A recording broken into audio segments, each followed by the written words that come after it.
A ética de Husserl e os direitos humanos.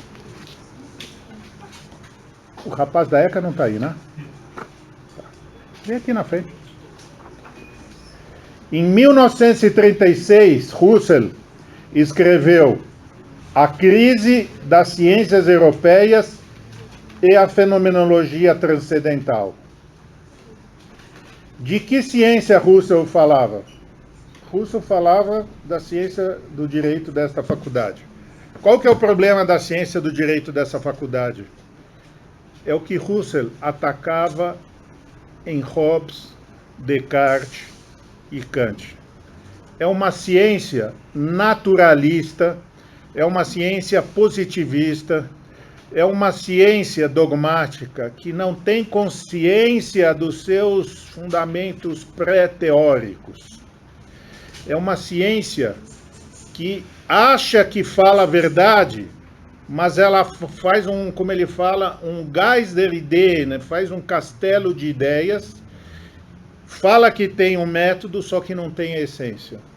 Porque a essência de uma ciência, aquilo que Husserl falou, é a evidência. Evidência é a evidência. Mas, professor, Galileu fazia todos os testes, não fazia com a maçã e tudo mais. Isso que vocês têm que entender. O que é a ciência para Husserl? A ciência para Husserl é você ultrapassar aquilo que todas as teses de vocês são. Naivete, a inocência. É o termo que ele usa. O Husserl é contra a ciência matemática, física e Galileu. Não, ele é o maior físico do século XX. Ele tem formação lógica, ele tem uma formação aritmética. Então, qual que é o problema da ciência aritmética, matemática e da ciência do direito dessa faculdade? O problema é a ingenuidade com relação aos seus fundamentos. Nem a ciência matemática, nem a ciência lógica, nem a ciência do direito é uma ciência puramente baseada em fatos. Não é uma ciência empírica. Husserl chama a atenção, e se vocês olharem os livros de aritmética do próprio Galileu, metade do tempo Galileu não está fazendo testes em laboratório, metade do tempo Galileu está discutindo com Platão, está discutindo com os filósofos gregos. Os fundamentos da ciência são a filosofia. Por isso que as teses de vocês são totalmente irrelevantes, porque são teses que não têm fundamento na filosofia. Ah, mas eu não sou do departamento de filosofia. Não, Husserl também não era do departamento de filosofia, ele era um lógico aritmético. Mas ele dizia que precisa ter, em alemão, uma palavra difícil, sedimentação. Precisa ter uma sedimentação à ciência. Exemplo de um pensamento husserliano aplicado ao direito. Hannah Arendt. Ela foi aluna de Husserl. O que ela escreveu para dames não tem nada a ver com o que ela aprendeu com Husserl. Hannah Arendt escreve sobre direito. Ele fala, direito não é a lei. Sabe disso que ela escreveu isso? Direito não é a lei. Como direito não é a lei? E os palhaços que estão no parlamento? Não, isso não é direito. Direito é nomos. É a aula do Cover.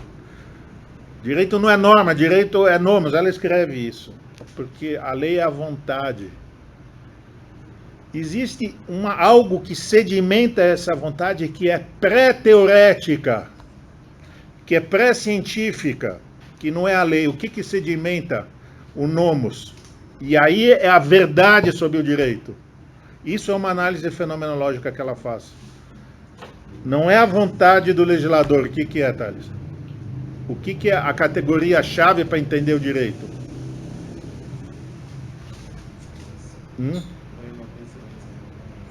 É a vontade? É o pensamento? Só falta uma categoria humana. O homem só tem essas três coisas. Se não é vontade, se não é o pensamento, é Handeln. O que é? A ação. A ação é uma categoria pré-teorética que ilumina a polis, porque ela constitui a isegoria, a isenomia. Mas os palhaços fazem lei? Não, os palhaços não fazem lei. Eles chamam, importam a lei de Solon, o meu antepassado. Solon importa de Roma, na hora de conferir a lei. Aqui no Brasil eles copiam. É que já tivemos a baixa do direito concorrencial. A lei concorrencial brasileira é uma cópia da lei concorrencial europeia. O que é a essência do direito? A isegoria, a paresia, é o fato deles falarem. A política está na ação, no espaço público da palavra da ação. Isto é a análise de Husserl. Isso Hannah Arendt aprendeu com Husserl. O que é a sedimentação pré-teorética? É isso que a gente precisa procurar. É o que ela fez quando ela foi tratar do direito. Ela não foi pegar a lei. Você pega uma tese da PUC e aqui está ficando igual. NCPC, Novo Código de Processo Civil. Aí vem como era antes, como era depois, como era o Código Buzaide. Um monte de leis. Mas alguém explicou qual que é a função do processo na sociedade contemporânea? Até eu não sei, eu gostaria de, sinceramente, eu gostaria de saber a função. Eu sei a função do direito civil, do processo, eu não sei. Não tem uma tese sobre a sedimentação pré-teorética. Não, tem na Alemanha, do Goldschmidt, do Sauer, etc. Lá eles falam o que é o processo, mas hoje em dia mudou um pouco. Então, eu gostaria de saber aquilo que Husserl fala, o pressuposto, os fundamentos da ciência. Aquilo que está nos testes de laboratório do Galileu. Só que, como Heidegger fala, houve Danjone. O que houve que as pessoas não sabem mais fazer a ciência hoje em dia? É o Vergessenheit der Sein. O que é isso? L'oubli des lettres. É o esquecimento do ser. Então a gente faz ciência hoje esquecendo o ser. Nós ficamos só com os entes. Te dei um exemplo. Sem pensar nos fundamentos filosóficos da legislação, você não vai entender o direito. É por isso que Husserl fala, a crise da ciência europeia é que ela perde a noção da racionalidade. E o que é lindo e Husserl emocionante, que torna esse livro um livro sagrado, é que a racionalidade não é a racionalidade lógica, é uma racionalidade humanística. É uma racionalidade da intersubjetividade. É uma racionalidade da Verantwortung. Você é responsável pela sua fala. É uma responsabilidade que no direito chama de Anspruch. Você tem uma pretensão, então você é responsável. Não é só jogar fórmulas matemáticas, fazer cálculos. É por isso que Husserl, ele dialoga com Kant, dialoga com Newton, dialoga com Galileu, fala, vocês são os culpados pela crise da Europa hoje em dia, porque a ideia da Europa é uma ideia que tem a ver com uma razão objetiva, e vocês são totalmente subjetivistas, né? Isso ensinou a Heidegger também. A categoria do sujeito é uma categoria que faz mal para o ser humano. É? Aí Husserl fala, então, para curar a crise, e a crise é uma palavra grega, ainda bem que tem um aluno aqui que fala grego. Pacinato, crise vem de crinem. O que quer dizer crinem? Estuda melhor. Julgamento é um termo secundário, é um termo da medicina, tá? A escolha. Não, mas é escolha e decisão e julgamento, mas tem a origem na medicina. Eu sou casado com uma médica, só que a gente não tem diálogo, entende? Então é... Nem em grego? É? Nem crinem é se diferenciar em grego, só que eu não entendo no contexto médico o que é isso. Lição de casa, tá? Crinem é um termo de uma...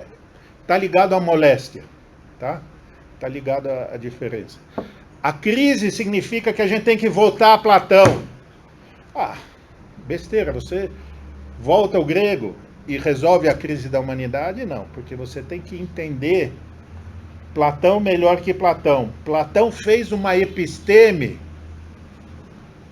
parecida com a de Kant, lógica, subjetivista, separada dessa sedimentação fática. Ele criou um mundo ilusório do mundo das ideias. E como você volta a Platão se Platão foi quase um Kant? Né? Foi tão nocivo como um Kant que criou uma filosofia transcendental. Porque Platão, essa é a genialidade, quando ele cria essa episteme,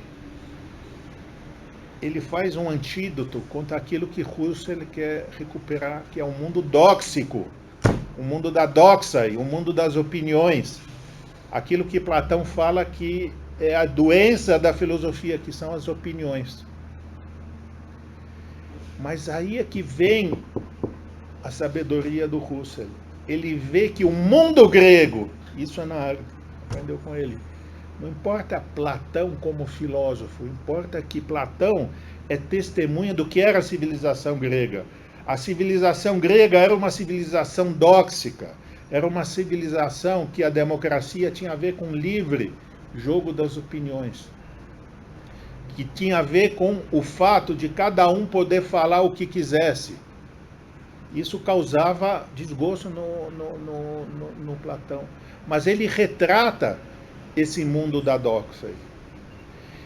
E, num certo sentido, Husserl revaloriza esses fundamentos da filosofia. Por quê? Porque esses fundamentos da filosofia ensinam a intersubjetividade.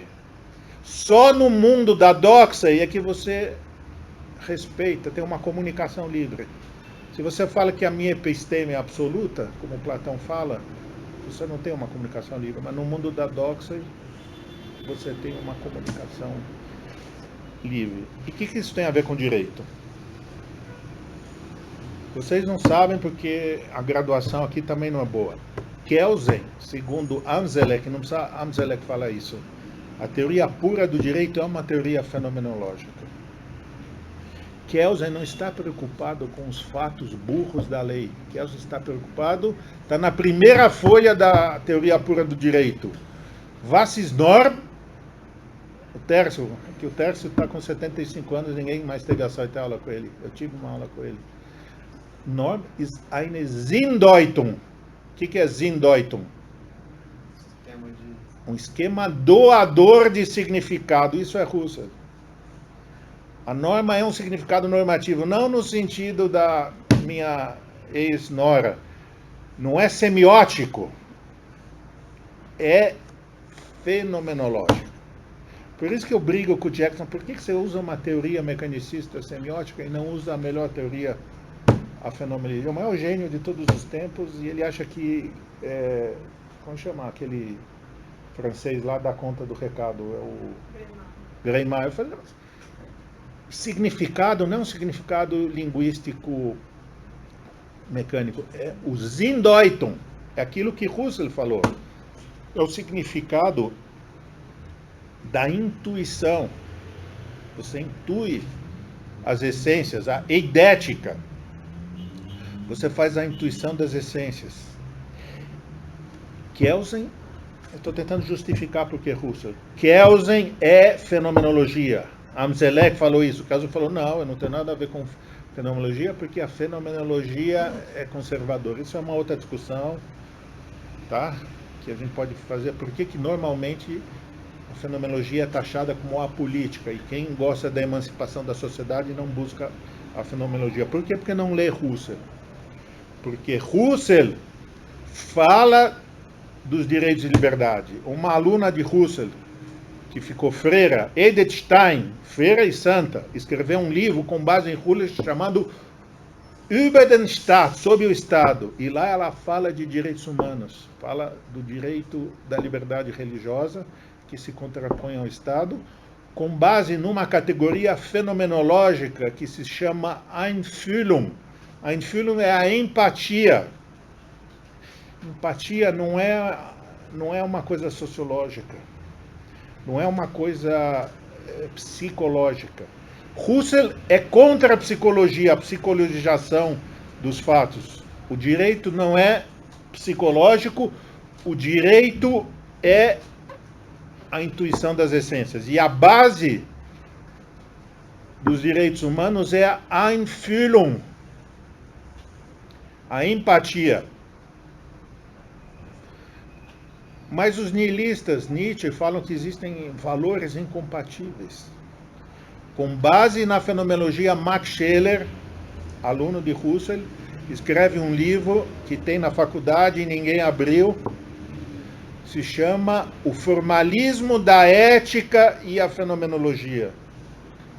E nesse livro, Husserl faz os valores objetivos. Veja, é isso, é a crise do pensamento europeu.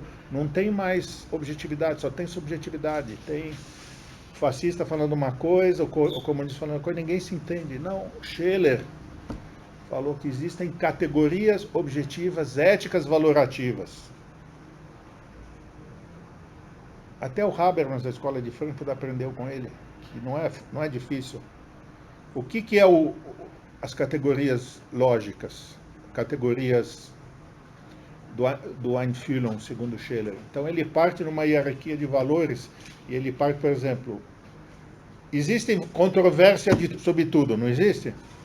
O fascista fala uma coisa, como disse, aí ele fala lá em cima, o amor da mãe pelo filho, valor número 1. Aí ele vai descendo até chegar aos valores menos objetivos. Os valores não são objetos de deuses do Olimpo, cada um falando uma coisa. Existe uma intuição das essências, uma Wesensschau. Próxima aula é Max Weber, não? O que é a próxima aula, Bruno? Os relativistas são contra a Wesensschau. Ou é cover? Max Weber, que era um relativista, quando falaram para ele da Wesensschau, da intuição das essências, o amor da mãe pelo filho, isso é um valor objetivo, não um valor subjetivo. Max Weber respondia. Max Weber era como Hobbes, todos esses nihilistas. O senhor fala em questão das essências também? Fala, Wesensschau. Max Weber falava, Wer Schauwunsch gehen Lichtspiel. Quem quiser uma iluminação, que vá no cinema. São as pessoas que dão aula na faculdade, são os relativistas, né? Falando, tudo é uma questão de cálculo meio e fins, não existem valores objetivos. A intuição, portanto, de Husserl sedimentou a teoria pura de Kelsen. A norma não é um fato coercitivo, a norma é um Zindeuten. Lembra disso? Alguém teve aula de IED aqui nessa faculdade? Você teve? A norma é um esquema doador de significado. Eu estou mentindo ou é isso que ele fala? A norma é um esquema doador de significado, ou seja, isso é Husserl. Edith Stein, ela fala da liberdade religiosa dos cristãos como direitos humanos, no livro Über den Staat, usando a categoria da Einfühlung. Eu tenho um trabalho, minha ex-nora, com base na semiótica, porque foi o Jackson que me pediu. Pode ler esse trabalho aí. Eu uso a semiótica para mostrar como se fundamenta os direitos humanos.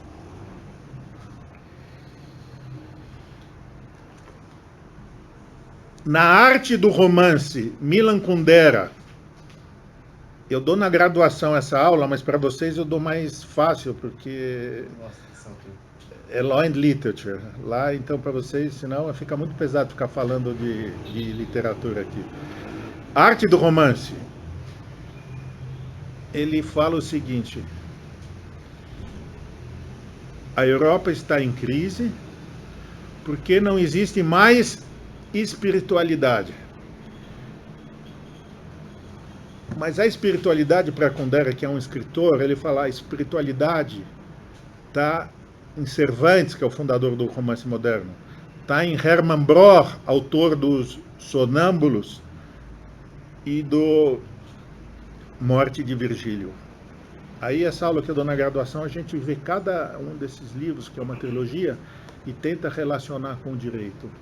Aqui eu vou no ponto final, porque vocês advogam muito e vocês já não tem mais, digamos, o software para tentar ver todas essas sutilezas. O negócio de vocês é recolher custas, essas coisas mais complicadas. Então, Hermann Broch, ele foi discípulo do Husserl e ele fez um manifesto pelos direitos humanos antes da declaração de 48, agosto de 48.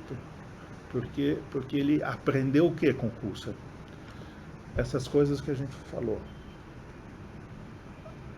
A ciência mata, a filosofia revivifica. A ciência mata porque ela calcula. A filosofia revivifica porque ela dá a sedimentação. A ciência mata porque ela só vê fins e não vê os valores objetivos. A filosofia, ela busca a intersubjetividade humana. Husserl era um filósofo, não era nenhum teólogo. Dele não saía nenhuma teologia, com exceção dos alunos dele que ou viravam santos da Igreja Católica, Edith Stein, ou luteranos como Heidegger, que era católico e virou luterano por causa desse impacto da filosofia de Husserl. Porque no fundo, por que todos os alunos do Husserl viraram santos? Essa é uma questão. Santos mártires da Igreja Católica. Por quê? Porque a fenomenologia de Husserl, quando ela vai buscar a Einfühlung, por mais que Husserl seja um cara... Uma aula de Husserl não é uma aula minha, de leva 45. Sabe o que é uma aula de Husserl? 6 horas descrevendo um palito de fósforo do ponto de vista da fenomenologia. Tá? Isso é uma aula de Husserl. Ou seja, é uma fenomenologia descritiva. Mas as pessoas buscavam a religião. E Husserl não ensinava a religião. Rudolf Otto escreveu um livro sobre o sagrado. Aí o Husserl escreveu uma carta para ele e falou: seu livro poderia ser uma fenomenologia se não acontecesse aquilo que acontece nos quadros medievais. Os anjos cobrem as caras dos homens e enxergam as coisas. Ou seja, eu não quero nada de místico, eu quero uma coisa teológica. Mas quando o Husserl fala da empatia, ele fala que a Europa ela tem que voltar a ser uma comunidade, uma Gemeinschaft, e não uma sociedade. Uma comunidade baseada na Einfühlung, na empatia entre os homens. E isso lembra a Liebesgemeinschaft, a comunidade do amor, que isso está onde? Está em Paulo.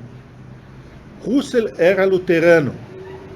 Em 1936, ele foi Heidegger, os bons orientandos, por isso que eu desconto tudo que os orientandos fizeram no Husserl, eu desconto em vocês. Ele proibiu Husserl de entrar na biblioteca de Freiburg. Aí Husserl escreveu para o genro dele, Rosenberg, um nome bem luterano, né? São todos. Escreveu para o Rosenberg: nada disso me importa, porque segundo o quarto evangelho, eu vivo na espiritualidade. Não é assim que o quarto evangelho não é o mais espiritual de todos? Então, Husserl, ele não professava nenhum tipo de teologia, mas quando ele buscava esses fundamentos filosóficos da ciência, do direito, da matemática, da aritmética, ele hegelianizava. E o que é hegelianizava? É como a aula passada. Eu vou repetir. Em 1806, de Weltzelle, você já não aguenta mais, você não aguenta mais isso daí, né? Doente? São Paulo é assim, né? Vocês vêm todos animados para São Paulo e...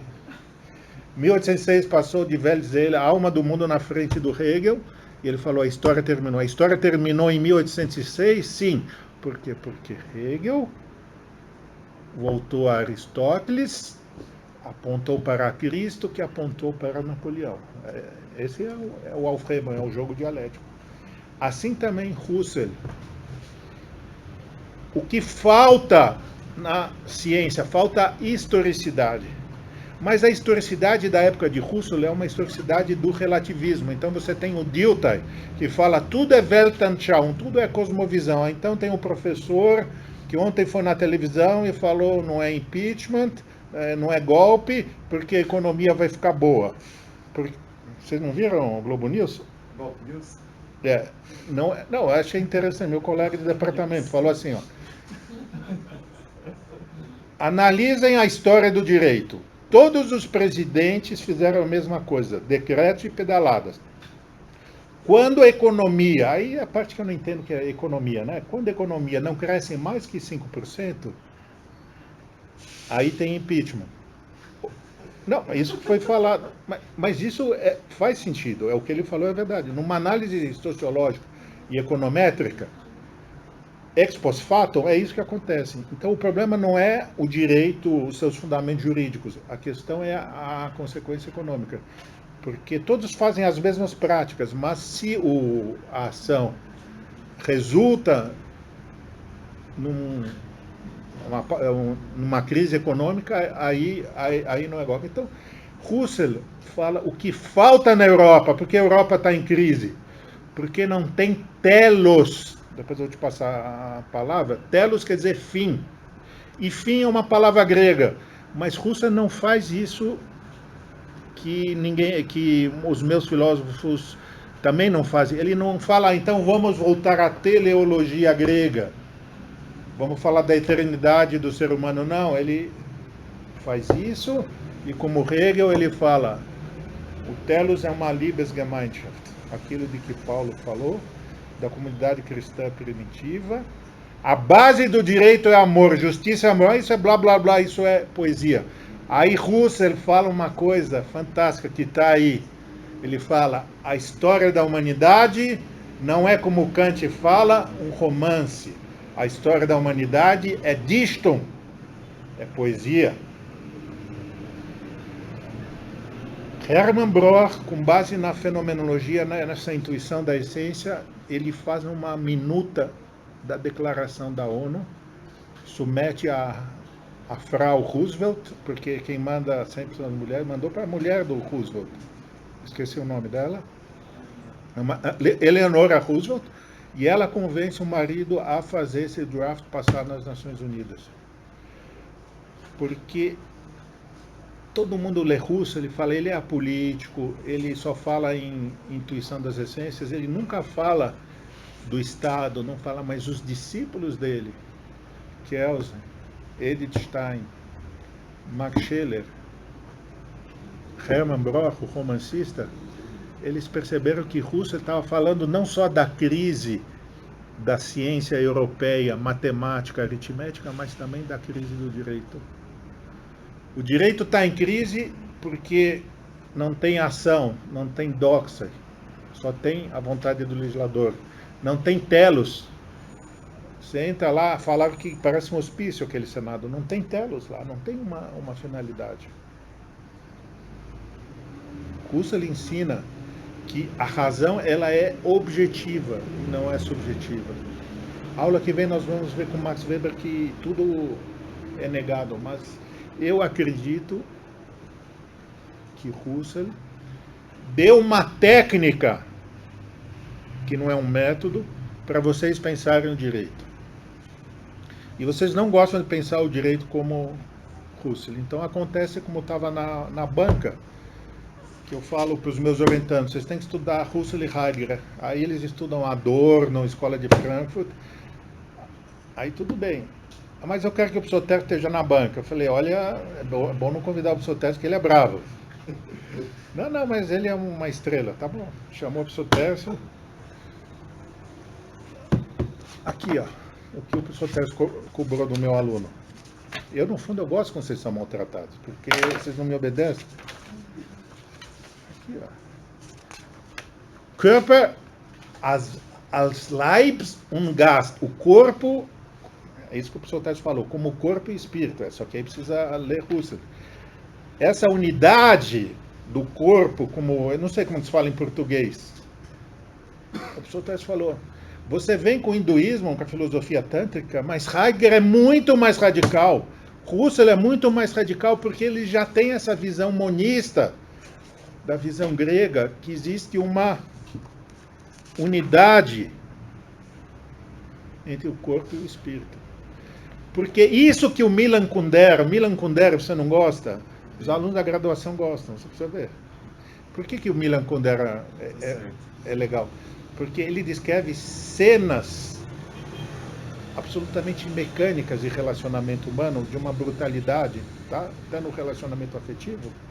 E ele chama isso de espiritualidade, a espiritualidade de Russell. Por quê? Porque a espiritualidade não é uma crença numa vida extraterrestre, Tietê, arquétipos de Jung, não é nada disso. É aquilo que Heidegger fala. O que é o Dasein, Danjone? Mas onde é que é o Dasein? Em Marte? Existência humana na Terra, né? Leib, carne e osso. Então, se vocês não estudarem a fenomenologia, não tem ciência do direito. Esse é o desafio. Isso vai entrar para o ouvido. Você não viu o meu aluno de escorpião, fez a banca? Não viu o que o Samuel falou?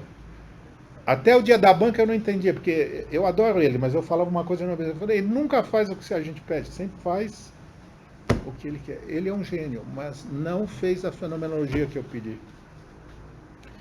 A fenomenologia Strengwissenschaft é uma ciência rigorosa. E esse ensaio fácil sobre a crise ensina como fazer uma ciência. Você não precisa deixar de lado Kant, ele tem uma visão transcendental, só que ele fala, a gente tem que ir além da subjetividade transcendental kantiana e voltar aos gregos e unir a subjetividade com a objetividade. É isso que faz Heidegger, isso que faz Lasky, que o Tércio também cobrou A gente não pode ficar só do lado. Lembra a aula do Hegel, das Wahres, das Ganze, subjecto e substância? Não pode ficar só com a subjetividade, autonomia do sujeito. A gente tem que juntar Wille e Handel, a ação. Isso são os sentimentos. Alguma dúvida? Agora, o que isso tem a ver com a ECA? Não, então, eu ia comentar que... Vem aqui, você sabe tudo, vem aqui. Tudo nada. Lógico que sabe. Eu não tinha nem lido o Russo antes. É. Não, eu ia comentar isso que você falou do seu colega que deu entrevista ontem no jornal. Eu não vi na primeira metade da aula porque eu precisava ouvir a defesa da Dilma. Motivos de trabalho. E eu fiquei pensando muito lendo esse texto, justamente nesse processo. Eu ia falar duas coisas aqui, que era essa comparação e a comparação, assim, o Russell, esse livro de 36, ele é baseado em umas conferências que ele dá em novembro de 35 e ele morre em 38. Mas em 35 ele dá conferências em Praga, porque eu li aqui que ele estava banido na Alemanha de fazer atividades públicas. Orientando dele que fez isso. Baniu ele. É o Heidegger. Então, eu acho curioso. Anotem, hein? Quantos orientandos tem aqui? Não, eu acho curioso porque assim, ele em 38 ele morre, então ele não pega a Segunda Guerra, assim, o auge do Holocausto, de tudo isso. Mas eu achei muito curioso, com uma digressão minha ao ler o trabalho, como esse período na Alemanha é extremamente, é uma busca de você basear em fatos, ou em dados, ou em episteme. Isso. Uma coisa que não é episteme, que assim, a eugenia, tudo isso que se cria numa narrativa ali, é calcada na teoria que vinha de antes, que ele vai criticar ali, de que o que interessa é a teoria exata, nos dados, tudo isso. Eu acho muito parecido com o que está acontecendo agora, que qualquer lado que você olhe o processo de impeachment aqui no Brasil, você vai perceber que o julgamento é político. É o julgamento que vai dialogar com o mundo da vida, vai dialogar com a doxa, que você não é uma coisa, um julgamento jurídico baseado estritamente no que ele fala aqui. Logo no começo, acho que a terceira página do livro tem uma frase que é assim: meras ciências de fatos fazem meros homens de fatos, né? E ele vai questionar isso aqui, propor talvez, não sei se conciliação seja uma palavra exata, mas da doxa com a episteme. Quer Isso dizer, aí. não dá para você viver uma coisa exclusivamente baseada na episteme, né? Para você fazer tanto o direito, quanto a filosofia, quanto a ciência na Europa, que é o objeto do livro aqui. E eu acho que esse processo de impeachment mostra muito isso, assim, quer dizer, ele é todo encrespado de doxa nele, quer dizer, o que se busca, qual é o objetivo, não é o fato ali, o dado ali que vale, né? O que se quer. Daí você vai usar o direito, você vai usar o arcabouço. E eu fiquei pensando nessa pergunta da ECA, né? Eu acho que hoje a gente trabalha muito com a expressão, né, narrativas. É o partido da imprensa golpista, né? A grande mídia corporativa burguesa e a blogosfera de esquerda, a blogosfera. E eu acho muito curioso, como também fazendo a comparação aqui com o que a gente lê no Russell, como de ambos os lados você tem narrativas que estão profundamente calcadas na doxa, né? Não sei, foi uma leitura que eu fiz. Perfeito. O que salva nós, a tese de vocês, o nosso mundo da crise? Aquilo que Aristóteles chamou talmazen. O que é o talmazen? Ninguém se espanta mais. Todo mundo recebe a tradição e reproduz essa tradição. Nós, aqui na Faculdade de Direito, vamos tentar fazer uma das nossas teses de interpretações criativas do direito com base em Russo, como fez a Ana Arendt. Ela fez uma filosofia do direito. Só não está nos livros que escrevem sobre ela a filosofia do direito, mas ela fez uma filosofia do direito. Ela buscou ver aquilo que todo mundo, Platão xingava, esses jornalistas que têm doxas, opiniões. Não, a base da comunicação é essa blogosfera. Só que esse que é o ponto. O Russell, ele não fica só no dox, ele acha que você tem que fazer o diálogo entre a razão subjetiva e a razão objetiva. Isso é a intersubjetividade. Você tem que, de alguma maneira, olhar para o outro, não como um meio, mas como um fim, como fala Kant. Você tem que olhar como outro, não como um instrumento. Aliás, ele chama, como é que é, objetivismo também? Objetivismo fisicalista e o subjetivismo transcendental. É isso. Entende? Eu sei que você está doente, porque quem mandou você vir para São Paulo, mas Russell é profundamente kantiano, mas ele supera Kant. Ele enriquece Kant com os pontos de vista gregos, mas não é que ele retorna à filosofia de Platão, ele retorna à vida ativa dos gregos. Sem o que a gente não pode ter mais democracia. Sem isogoria, sem paresia, sem isonomia. Mas isso não esgota a democracia, porque na Grécia tinha o escravinho, né? Aí Paulo de Tarso ensinou. O que Paulo de Tarso ensinou? Não tem gregos. Hã? Então, ele fez isso daí. Liebesgemeinschaft, como Hegel. Grego e depois Liebesgemeinschaft. Ele não pediu para ninguém virar santo, todo mundo virava, mas ele mesmo, quando o Rudolf Walter escreveu um livro místico sobre o sagrado, ele criticou e falou, olha, eu não quero que vocês pareçam como anjos que as asas fecham os olhos, eu quero que vocês enxerguem. Isso é a intuição, é aquilo que Wesensschau. Aí, na aula que nós vamos falar, quem quer ter iluminação, vai no cinema. Não, Russell fala, é possível ter um Wesensschau na faculdade do direito, é possível. E aí vem esse ponto, cada capítulo do Russell, você vê esse termo, subjetividade, Kant, não é Kant, porque é o Kant com os olhos para a Grécia, com os olhos para a vida grega. Então, essa é uma visão monística, não é uma visão dualista, como a de Kant.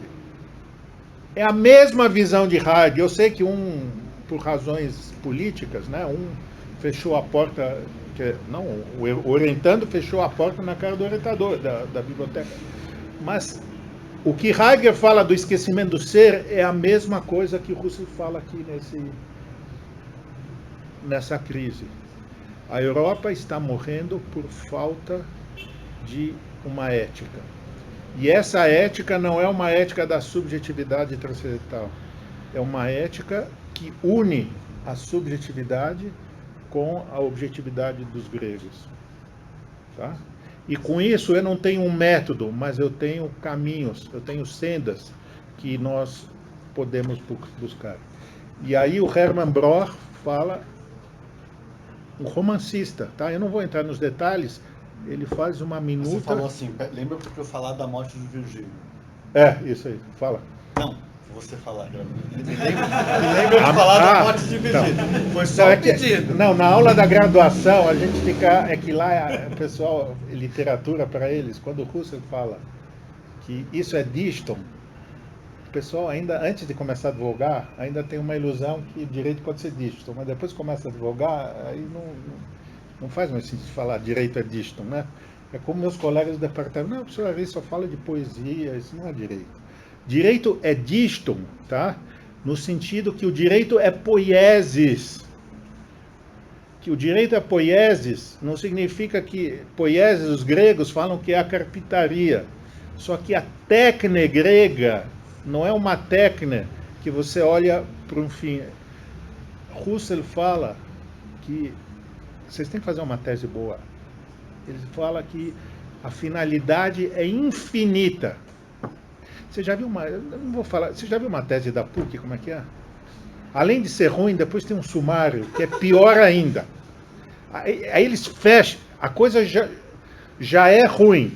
Aí depois eles têm um sumário que eles têm que dogmatizar mais 10 pontinhos. The task of science é infinito. Tem que ser uma zetética, tem que ser uma abertura. Então, o que é a morte do Virgílio? A morte do Virgílio é... Eles falam que Husserl é apolítico, que Broch é apolítico, mas não tem coisa mais política do que isso. Virgílio é um poeta, não é? Não é um poeta? Ele escreveu o quê? As Eneidas, não é isso?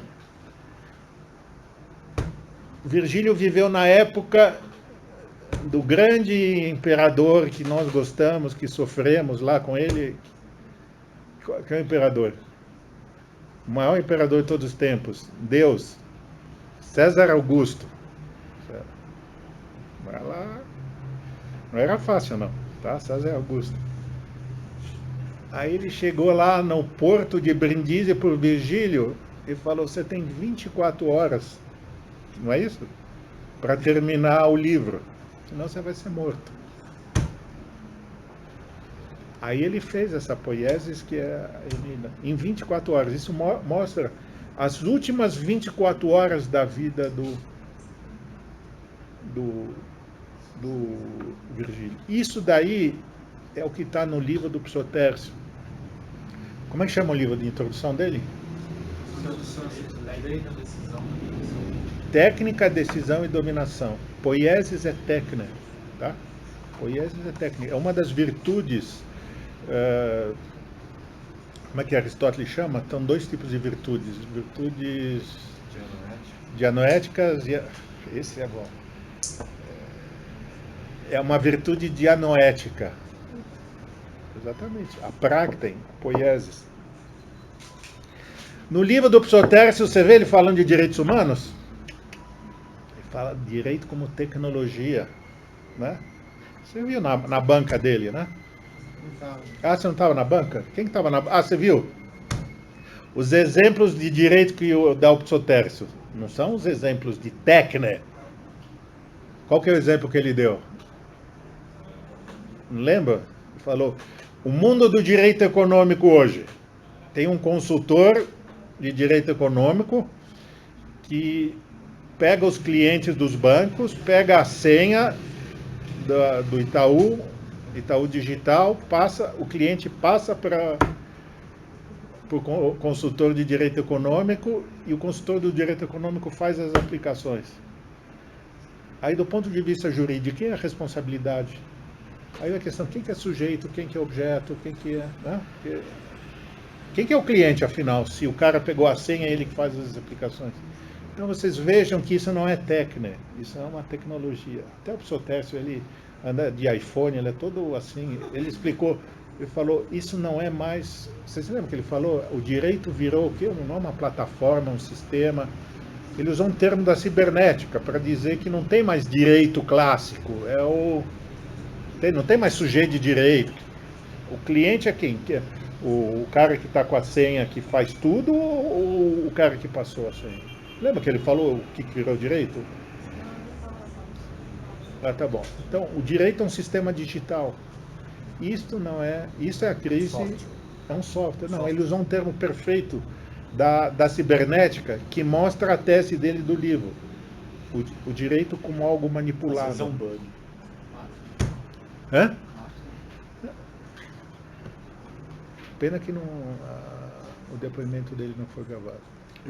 Tanto que eu li aqui, eu tive dificuldade em encontrar direitos humanos no texto.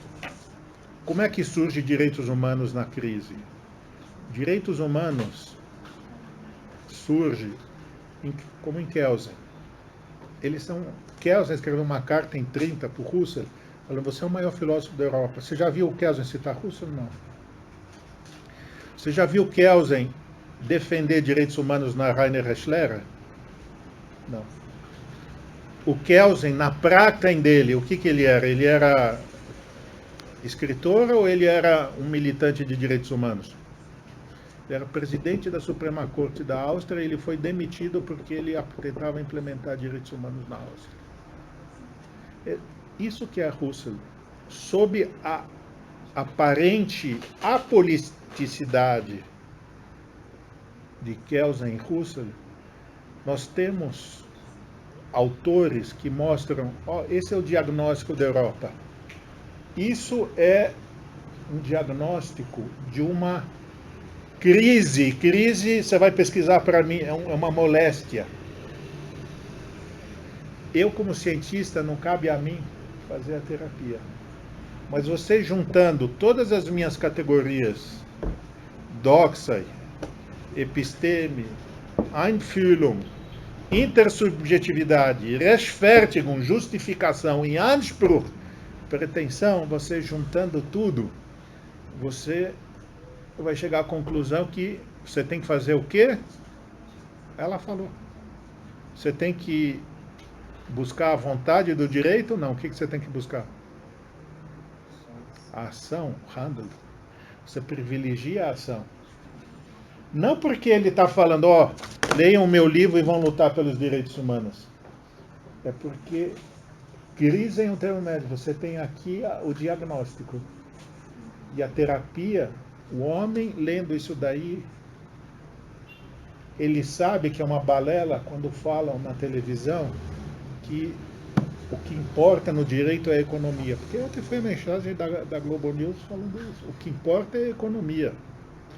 O resto do direito é ilusório. Não importa a Constituição, nada. É economia e estudo. Hã? É economia e estudo. É economia e estudo. Isso foi a mensagem de ontem na Constituição. E esse livro mostra, não, estúpido, o que importa é a filosofia da intersubjetividade, como uma Liebesgemeinschaft, como amor. Você tem que ver a justiça como amor, não como manipulação. É isso aqui, Paulo. Não tem... ele não cita Paulo? Não, mas ele fala o tempo todo. Eu abri aqui, Jedenfalls für uns reife Menschen, para nós, pessoas adultas, Personen, pessoas. No mundo da economia não tem pessoas, tem, como é que eles usam isso daí? Cifras.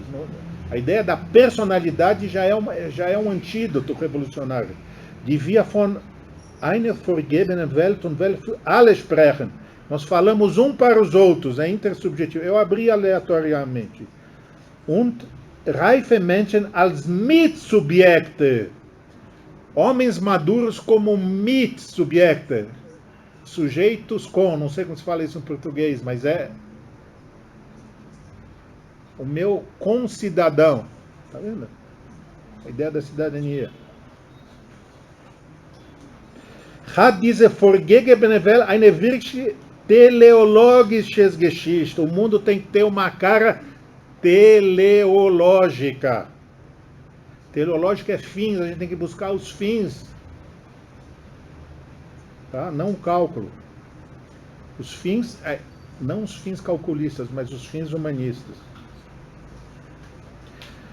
Und wir sehen leicht, dass alle menschliche Zweckliche letztlich auf Instinkten zurückführen. E nós vemos que basicamente todas essas finalidades da Europa, da América, do Brasil se reduzem a instintos. Quem que falou que o motor da história é um instinto? Aula número 1. O instinto de sobrevivência. Hobbes. Hobbes é cria de Galileu, tá? Então, isso que ele é contra a ideia do instinto psicológico. Não é isso que vai tirar o mundo da crise. Eu peguei aleatoriamente isso daí. E que a gente buscar o Zweck, a finalidade do mundo, aquilo que a gente recebeu desde a nossa infância, von Kindheit, que a gente tem que buscar isso, aquilo que a gente recebeu da infância, são os fins.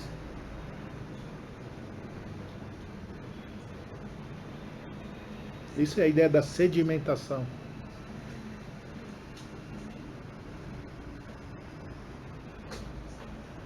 Isso também não está na mínima muralha do Adorno? Adorno, injustamente, o primeiro livro de Adorno, por isso que é a última aula, é um acerto de contas com Husserl, que ele critica Husserl por ser idealista. Hã? Aí depois do Kierkegaard, né? Exatamente. É uma injustiça total. É porque ele não gosta de Heidegger, enfim. Aqui não tem nenhum idealismo. Aqui tem a busca para os fatos espirituais. Isso daí não é idealismo. Isto é compatível com a emancipação hegeliana. Adorno não via isso daí. Ele era muito crítico de Husserl como sendo um solipsista, um idealista. Parece que ele não leu esse livro. Você viu que eu peguei aleatoriamente um texto falando que a gente desde criança tem que continuar no movimento de buscar aqueles fins que nos ensinaram como crianças e não abandonar esses fins para fins instrumentais. É a mesma coisa que fala Horkheimer contra a razão instrumental.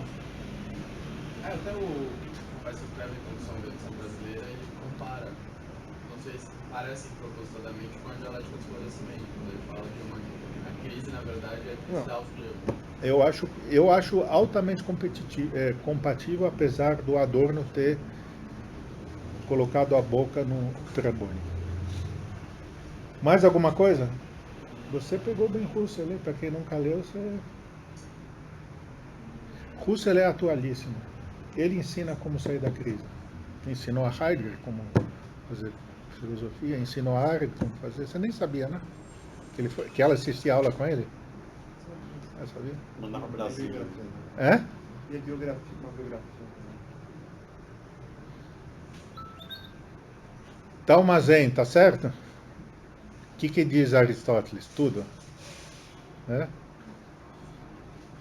O Husserl fala que a gente tem que fazer isso, só que eu estou cansado. Fala, o que ele fala? Qual que é o dito de Aristóteles? Eu sei que não é a aula de ética antiga. Que o assombrasse o princípio de toda coisa. Você está 10 palavras, você falou 5 palavras. Deixa eu ver o que você falou A aqui. filosofia, no contexto mais amplo daquele trecho, Eu quero saber o que ele falou. Você já me enrolou quando eu perguntava na graduação o que falava Anaximandro. Vamos ver o que fala. a filosofia ela se pauta por uma busca do conhecimento que não é. É a última tentativa. É uma finalidade prática. Isso você está interpretando. Eu quero saber o que o Aristóteles falou. Mas ele disse explicitamente naquele trecho. Vamos lá.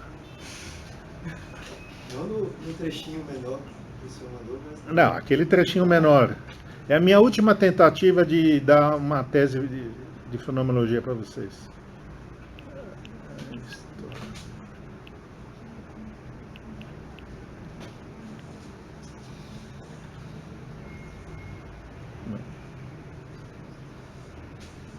Você tem aí, não?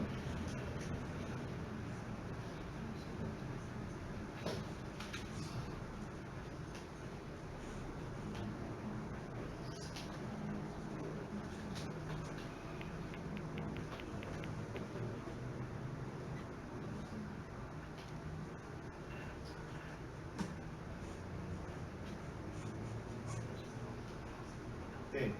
Tá. Lê em grego e traduz, palavra por palavra. Ó, sem me enrolar como você fez na graduação. Na graduação eu mandava ele ler Anaximandro, ele lia Heidegger. Você está me devendo ainda. E os dois, o original e É. ele diz. Mas alto, alto. Diagarto Thalmazen, voiantropo e kainum kaitoproton, ex santa filosofia, ex arches menta prohera tonatopum Thalmazantes. Olha o que você tem que fazer na tese, presta atenção. Ele diz que é através do espantar-se que os homens começam agora e começaram anteriormente a filosofar. Espantando-se em primeiro lugar com as coisas óbvias, com as complexidades óbvias. É isso aí. Muito bom, mas eu não consigo argumentar. É isso. Alguma dúvida, Pedro? Da Jone, não passa Messenger de meia-noite, pergunta agora. Tenho dúvidas bem básicas, então. É, mas a aula é para isso mesmo. Meu Messenger não funciona. No caso, ele procura a unidade das ciências naturais com a ciência do espírito, e ao mesmo tempo ele procura essa unidade daquele que pensa como pensado. Não, é bem o que você falou, mas ainda é mais sutil, porque para ele, você vai me entender, não existe uma ciência natural que não seja espiritual. Galileu é platônico para ele, você entende? Ninguém enxerga isso. Porque a boa ciência é uma ciência espiritual. E ele era um grande cientista natural. Então não tem esse dualismo ciência natural, Geisteswissenschaft, Naturwissenschaft. Só tem uma ciência. Então, Que não é fisicalista. posso dizer que ele quer promover a unidade entre sujeito e objeto, isso? Ele vai vencer esse dualismo cartesiano? Exatamente isso. Por isso que a bronca dele é Descartes e Kant, tá? Que mantém o dualismo, ele unifica. Embora ele diga que em Descartes há uma terminologia, há um princípio. É o que eu tentei falar. Ele ama Kant e ele ama Descartes, só que ele melhora os dois. Sobre aquele trecho que você falou, que ele vence aquela ideia de usar como instrumento, de vencer a ideia de um cálculo de risco, que é na verdade uma coisa que eu estava pensando, que é usada muito agora nas ideias de todo tipo de política, cálculo de risco, cálculo de benefício, e você comentou a ideia de buscar aquilo que recebemos na infância. Me pode explicar um pouco melhor isso? A aposta dele, assim como eu não vi uma ciência do processo filosófica, eu nunca vi uma ciência econômica filosófica. A aposta de Husserl é que um verdadeiro economista não seria essas pessoas que falam na Globo News, como é que é, conta corrente, mas que seriam pessoas humanistas que pensam da intersubjetividade. Pessoas que falariam amor ao próximo sem ser ridículas na Globo News. Você entende o que eu estou falando? Economistas. Daí Isso é... responderia aquela minha pergunta da última aula, então, também da hermenêutica dos direitos humanos. É isso aí. Muito obrigado. Eu tenho a impressão que o professor Ronaldo não fez exatamente esse tipo de argumento no entre aspas ontem. Qual que foi o argumento dele? O argumento dele é que o julgamento era político e não jurídico. Eu entendi que o argumento dele é que, em último caso, quem define é a economia. E que se você fazia um enquadramento pela tipicidade numa situação de prosperidade econômica, não haveria como resultado o impeachment. E que isso vale no cálculo da decisão. Assim que eu entendi. Mas não é muito diferente do que vocês estão falando. Sim, Não. Porque a implicação desse tipo de análise é justamente uma implicação política. Se a economia vai bem, o Isso, governo como o conta julgamento é com político, isso pode influenciar benevolência os da. consumidores, claro. Isso daí eu acho que Posner fundou The Economic Analysis of Law. Eu tive em Yale, eu tive com aliás, não foi Posner, eu tive com o fundador do direito econômico, Calabrese, em Yale.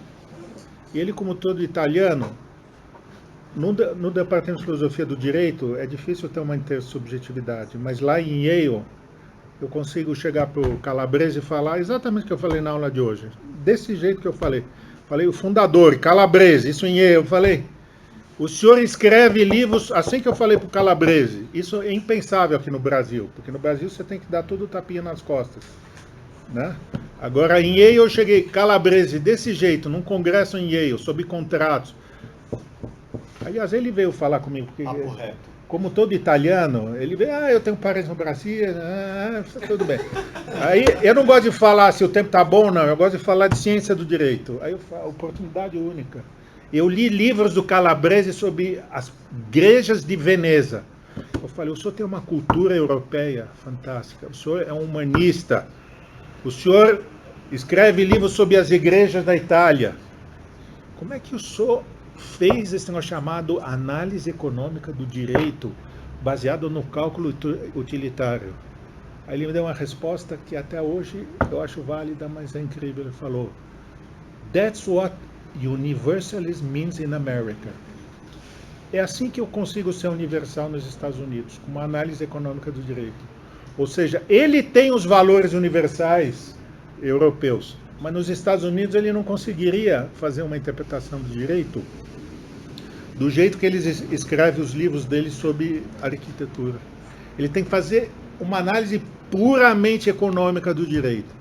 Mas aí, porque lá não joga confete, eu falei, mas o senhor chega a resultados como se...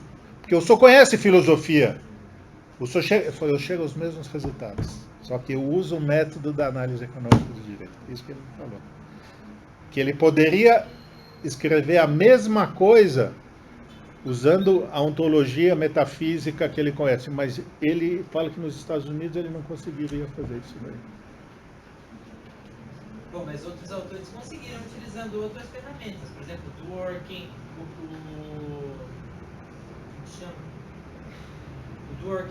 o Sandel, o Rawls, eles fizeram todas teorias de justiça e filosofia do direito sem se utilizar um padrão de análise. Vamos fazer de conta que a gente está na Alemanha e não levar para o lado pessoal?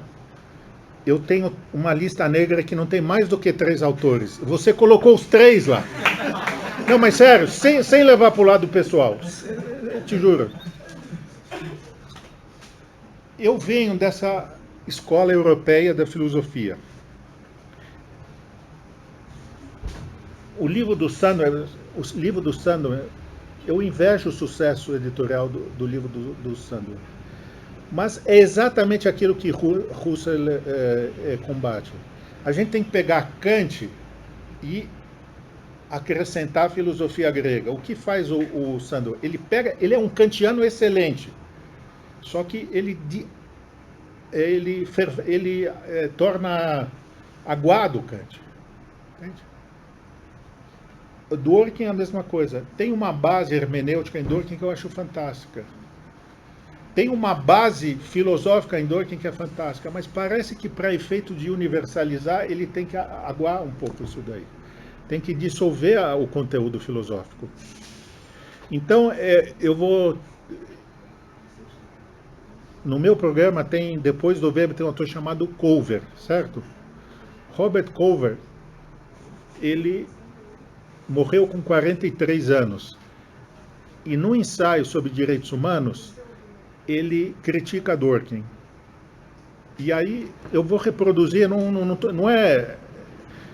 eu vou reproduzir por que eu sigo a linha, vamos chamar assim, do nomos, e não da normatividade, da moralidade, etc. Precisa ter filosofia grega, você entende? Hegel voltou a Platão, Aristóteles, Husserl voltou a Platão, para melhorar Kant. Os americanos, eles acham que você pode pegar os autores clássicos e dar fazer uma coisa mais popular. Eu acho que não precisa fazer popular. Porque esse nosso assistente aí, ele nunca tinha lido Husserl e ele fez uma análise, não para me agradar, porque ele não é meu orientador. Ele fez uma análise mostrando, olha, eu estou entendendo o que se passa no Brasil com os óculos de Husserl, não é isso? Então é isso. Por que a gente tenta pegar os autores clássicos e, em vez de fazer o que os alemães fazem, zurück zu Kant, vamos voltar a Kant, vamos voltar a Platão, vamos voltar a Plotino? O Sandel é fantástico. Eu acho que ele não confessa no livro dele que ele está seguindo o idealismo kantiano. Tá? Em termos de dar uma formação paidética ao pessoal dos Estados Unidos. Eu acho que precisava mesmo fazer aquilo como o Jäger fez em Harvard, que é um livro paideia. Isso é em Harvard, dá uma formação. Então eu acho que essa nova geração de americanos, eles abriram mão do rigor filosófico. Eu acho que não tem como abrir mão do rigor filosófico. Tem que voltar a Hegel, Husserl, Heidegger, tá? E eles, pessoalmente, eles são as pessoas mais cultas do mundo. Você vê o que Dworkin pensa sobre Gadamer, ele tem uma leitura perfeita. Mas na hora de aplicar a doutrina, a gente se perde um pouco isso daí. Ele faz uma coisa diferente, né? Como faz o próprio Thomas Nagel, aplicando a doutrina de Kant. Esse é suplente, hein? Esse é suplente. Mas eu acho que os livros deles são bons. Eu uso todos esses autores na minha dissertação. Vamos conversar aqui? Eu gostei da sua dissertação. Podemos conversar? Claro. Vai, fala. Como é que eu consegui entender do Husserl a proposta que vem para a solução do conflito extremos da crise? Como é que ele dá a solução? Quer dizer, ele descreve uma realidade. Mas como é que ele une com a perspectiva da crítica dele com a finitude do ser humano? Pelo final das contas, eu posso apreender que essa seria a solução, mas no final de tudo você se depara com a finitude. E aí, como você não tem como oferecer mais do que aquilo que você vai ser em algum momento interrompido, você se volta ao calculismo. Ele fala coisas tão óbvias que ninguém acredita. Se você abrir um livro do Galileu, todo mundo hoje segue a filosofia mecanicista, naturalista, empirista, baseada em Galileu e Newton. Ele desafia, ele fala, abre o livro do Newton, abre o livro do Galileu, tem rosacrucianismo, tem as coisas mais místicas, mitológicas e abstratas. A ideia do Husserl é um pouco isso daí. Você tem que preservar o mito da infância do ser humano, não como mito, mas como razão. Sem o que não tem avanço científico. Ele não é um obscurantista, ele não quer voltar à Idade Média. Mas ele não quer também bombas atômicas sendo jogadas em Hiroshima, porque você perde o telos. Tá? Então o pessoal da Fundação Oppenheimer lá, ou não sei, precisava ler Husserl, não só os livros de Galileu, porque do jeito que eles liam o livro do Galileu, eles perderam o porquê da física. E o que o Husserl fala, e isso que é importante, ele fala, o porquê da física não sou eu que está dando, está na própria física. Não tem uma ciência natural e uma ciência espiritual, e o naturalista tem que olhar e ele fala, não tem ciência natural sem a sedimentação. Ou seja, no laboratório, você não vai ter só livros de cálculo ou de Excel, você vai ter livros de Platão, Aristóteles, etc. Porque é assim que se fazia ciência. Assim como vocês, de direito tributário, quando eu der o exemplo do cover, a menina está aqui, é um caso de direito tributário. E o cover vai para misticismo, para os gregos, para resolver um caso de direito tributário. Não, mas professor, o professor de direito tributário não manda a gente ler a mística medieval. Eu falei, não, mas você tem que ler a mística medieval para resolver um caso de direito tributário. O cover falou que sem isso não chega lá. Porque o humanismo, eu peguei aleatoriamente para... O humanismo é você ser fiel aos ideais da sua infância. É um pouco isso. E Husserl não é utopista. Eu peguei aleatoriamente isso daí. O que Husserl fala, a coisa que está na moda, do mitos ao logos. Husserl é uma pessoa de lógica. Ele foi aluno dos grandes lógicos austríacos. Ele falou, eu aprendi na minha vida que não existe lógica sem mito. Toda lógica é mitológica.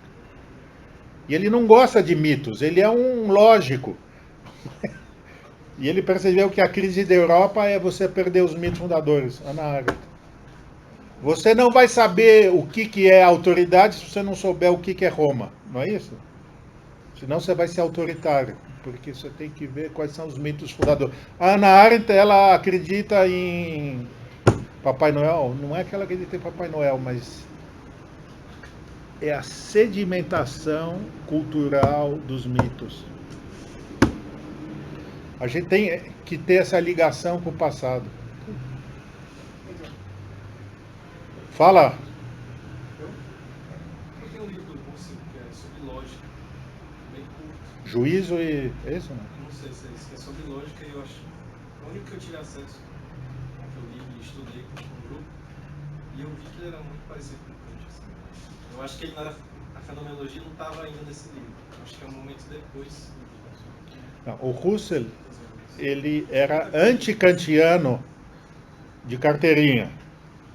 E depois, por influência dos neocantianos da Alemanha, e levou uma ruptura no movimento filosófico, tanto que os bons ficaram fora dessa guinada dele, ele virou transcendentalista. Então, ele fundou a fenomenologia super objetivista, hostil a Kant. Depois, por conta dos bons kantianos, Nartov, Windelband, ele se abriu ao transcendentalismo kantiano. Então, isso acontece. As pessoas vão envelhecendo, vão ficando meio... perdem o rigor. Né? Falam em Liebesgemeinschaft. Ele nunca escreveu sobre Liebesgemeinschaft. Derrida também, parte dele. O primeiro livro dele é uma análise da geometria do Husserl. O Derrida é a mesma coisa. Ele é o maior divulgador de Husserl. Mas ele também joga um monte de veneno em cima de Husserl. Mas ele termina com o Pharmakon de Platão, que é um projeto bem Husserl. Lá no final já. Não há nada de novo em Derrida que não esteja em Husserl. Mas tem umas críticas pesadas. No livro de l'Esprit, onde Heidegger é acusado de ser nazista, Derrida ele pega o Husserl, pega trechos desse livro, quando Husserl, que era um alemão, exaltava a Europa com uma ideia geográfica alemã, dos Arais até o Atlântico, excluindo os russos, excluindo os esquimós, excluindo a Papua Nova-Guiné. Aí Derrida fala, o problema não é Heidegger, o problema é essa ideia da Europa como uma ideia geográfica. Derrida leu errado esse livro. Esse livro não é Europa como uma ideia geográfica, é uma ideia espiritual.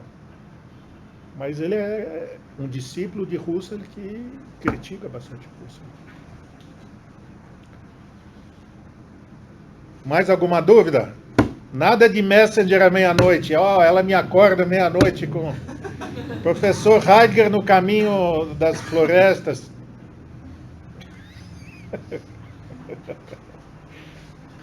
Pergunta que de dia eu sou lúcido. É, um pouco lúcido. Deu para entender, Husserl? A aula que vem Max Weber, que é uma ducha de água fria sobre Husserl, mas pelo realismo ele chega aos direitos humanos. A gente vai ver que existe o caminho reto e o caminho torto. Ele pelo caminho torto chega lá. Eu só queria fazer assim, uma reflexão bem simples, não sei se eu vou ser redundante. No sentido prático do direito, tentar pensar sobre isso. No caso, eu iria por uma perspectiva da descrição fenomenológica, estando diante de um caso concreto que não tem decisões reiteradas, portanto eu não posso prever aquela decisão devido ao âmbito da jurisprudência.